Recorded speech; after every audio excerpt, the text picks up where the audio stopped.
بسم اللہ الرحمن الرحیم نحمدہ ونصلی علی رسولہ الکریم اما بعد۔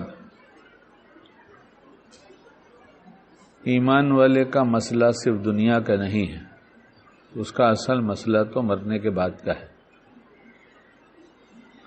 دنیا مقدر ہو چکی ہے، وہ مل کر رہے گی، اسباب اختیار کرنا بھی ضروری ہے اور یہ بھی دین ہے۔ اور ہماری کامیابی اور ہماری بھلائی اسی میں ہے کہ ہم لوگوں کی نگرانی کے بجائے اپنی نگرانی شروع کریں۔ ہمارے پاس سب کی خبر ہے کون کیسا ہے، اس کے بجائے ہم اپنی ذات کے نگراں بن جائیں۔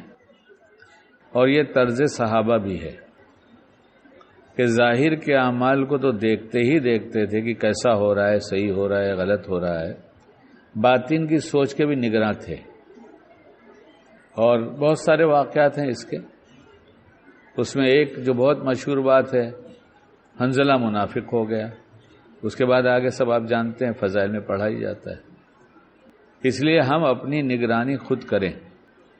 ایک ہے ظاہر کی نگرانی، ایک ہے باطن کی نگرانی، دونوں ہے۔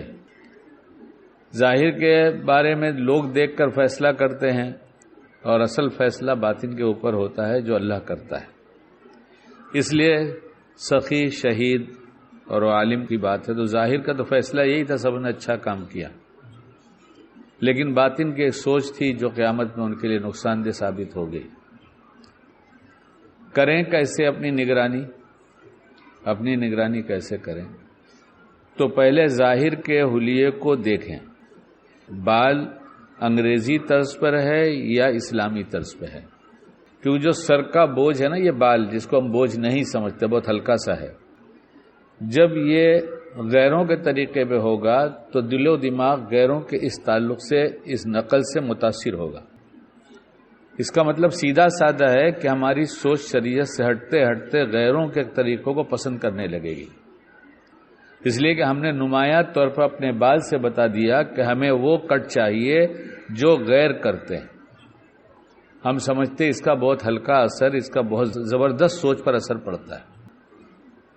اس لیے کون پسند کر رہا ہے؟ آج کل تو بندروں جیسے بال ہیں، پتہ نہیں کیسے بال ہیں، یعنی دیکھ کے سمجھ میں نہیں آتا کہ ان کو ہوا کیا ہے۔ لیکن جب حدیث پاک میں اشارہ ملا ہے، مفہوم میں یہی بات ملتی ہے کہ یہاں سے ایسے سے نہ کٹوانا، تو کٹوانے والے ہوں گے ایسے کہ اس طرح سے بال رکھیں گے، تم مت ہو جانا۔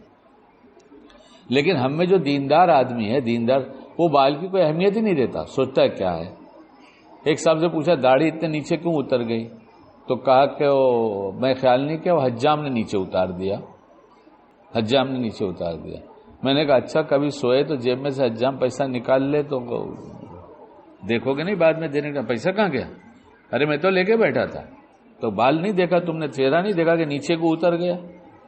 شرعی مسئلہ معلوم ہونا چاہیے، داڑھی کہاں سے ہونی چاہیے کہ شیپ دینے میں نیچے اتر جانا چاہیے۔ ایسے ہی یہاں سے شروع کر کے پیر کے ناخن تک جائے اور اپنے کو دیکھے۔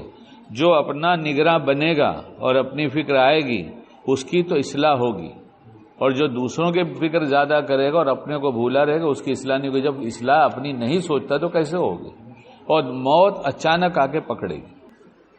کسی نے پوچھا تھا کہ آپ آئے روح قبض کرنے کے لیے تو پہلے بتا دیا ہوتا، تو کہا عمر بڑھ گئی تھی، کہ ہم نے اشارہ کر دیا تھا، نانا دادا کہنے والے آ گئے تھے، ہم نے اشارہ کر دیا تھا، بال سفید ہو گئے تھے، یہ سب اشارے تو تھے کہ ہم آنے والے ہیں۔ اس لیے ہر ایک کی عمر روز گھٹتی چلی جا رہی، بڑھ نہیں رہی، یہ گھٹ رہی ہے، اسی میں سے ہم استعمال کرتے جا رہے ہیں، گھٹتی چلی جا رہی ہے، اور یہ جیسے گھٹتی جا رہی ہے ہر دن لکھا جا رہا ہے، اس نے کیا کیا تھا، کیسے کیا تھا۔ آسان سی چیز ہے، ہمیں کیا کرنا ہے، یہ بہت پریشان ہونے کی ضرورت نہیں ہے۔ اس کام کا سنت طریقہ کیا ہے اور اس کا مسئلہ کیا ہے، بس دو چیز پوچھنے کی ہے۔ وہی کام جو روز کرتے ہیں اسی میں زندگی گزری ہے، آئندہ بھی گزر جائے گی۔ اس لیے ہم اپنی ذات کے نگراں بن جائیں اور دوسرے کی فکر سے زیادہ اپنی فکر میں لگ جائیں۔ دوسروں کی بھی فکر کرنا چاہیے، کام کی ذمہ داری ہم پر، لیکن اس سے زیادہ اپنی فکر ہونی چاہیے کہ ہم سے قیامت میں ہمارا حساب ہوگا۔ اللہ ہم سب کو کہنے سے زیادہ بعمل بنائے۔